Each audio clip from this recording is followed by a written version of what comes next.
Hello, నానమ్మ గారి వంట. ఈరోజు ఏంటో తెలుసా? నానమ్మ గారి వంటింట్లో కిచిడి తయారు చేస్తున్నానండి. దానికి కావాల్సిన పదార్థాలు: 1 కప్పు రైసు, 1 అరకప్పు పెసరపప్పు వేయించాలి, వేయించితే టేస్ట్గా ఉంటుంది. 1 క్యారెట్, 1 ఆలుగడ్డ, లవంగాలు, మరాఠీ మొగ్గ, జాపత్రి,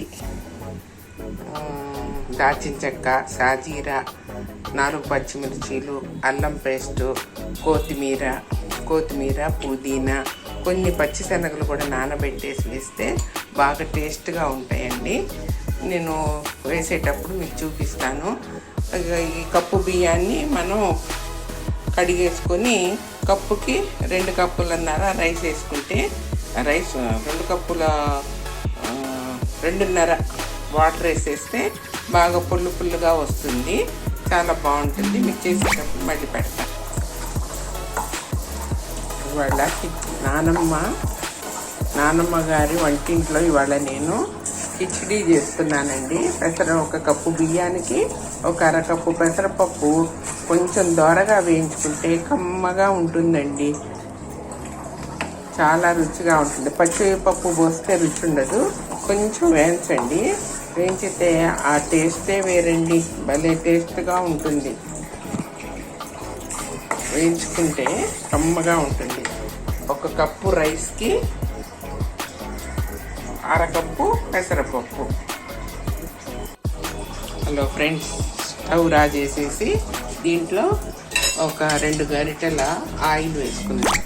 దింపేటప్పుడు నెయ్యి వేస్తే బాగుంటుంది. ముందైతే 2 గరిటెల నూనె వేసి చేస్తాను. తర్వాత నెయ్యి వేస్తాం దింపేటప్పుడు. ఈ నూనె బాగా కాగాలి. కాగినాక మీకు ఈ దినుసులన్నీ వేస్తాను. ఆయిల్ వేడి కాకపోతే వేసామనుకోండి పచ్చి వాసన వస్తుంది కదా నూనె.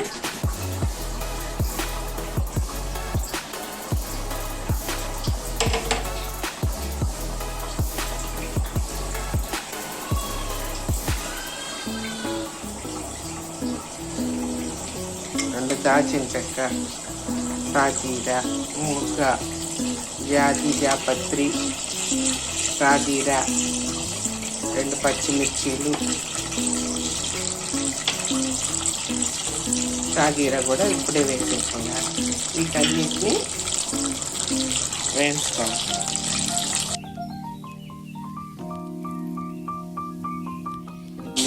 తర్వాత మనం క్యారెట్ వేద్దాం. క్యారెట్, 1 ఆలుగడ్డ,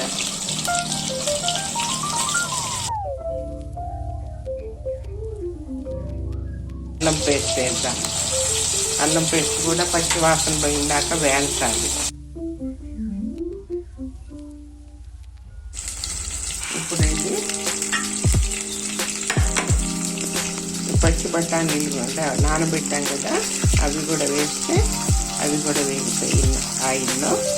చాలా బాగుంటుంది, టేస్ట్గా ఉంటాయి. ఇవి పిల్లలు కూడా చాలా ఇష్టంగా తింటారు. ఇన్ని వెరైటీస్ వేసాం కదండి. ఆరోగ్యరీత్యా కూడా క్యారెట్, పచ్చి బఠానీ, కాబూలీ చెనా ఇవన్నీ వేసాం కదా. తర్వాత కొత్తిమీర. ఈ కొత్తిమీర నేను కొననండి. మా ఇంట్లో రైతు బజార్ నుంచి ఒకసారి తీసుకొచ్చాను. అది ఏళ్లతో వచ్చింది. ఆ ఏళ్ళని తొట్టిలో పెట్టాను. 2 ఏళ్ల నుంచి నేను అట్లాగే కోస్తూ వాడుతూ ఉన్నాను. చాలా బాగా ఉంటుంది. పుదీనా కూడా అంతేనండి. నేను బయట ఎక్కువ కొనను. కూడా ఈ ఆకుకూరలు అయితే ఇంట్లోనే తొట్లలో పెడతాను. ఇవి వేసాయి కదండి. ఇందాక మనం పెసరపప్పు చెప్పాం కదా, దాన్ని కూడా కడిగించేసుకోవాలి. దాన్ని కూడా వేసేసి దాన్ని కూడా కొంచెం వేసి కొంచెం సాల్ట్ వేసుకోవాలండి. తగినంత ఉప్పు, మనకి తినేదంతా ఎవరెంత తింటారో తెలియదు కదా, దాన్ని బట్టి మనం ఉప్పు కూడా వేసుకోవాలి. వేసుకొని ఇది కొంచెం వేగాక ఇందాక మనం కడిగి పెట్టుకున్నాం కదా రైస్, 1 కప్పుకి 2 కప్పులన్నర వాటర్ వేసి పెట్టాము. అది వేసేసేయాలి. రైస్తో సహా వేసి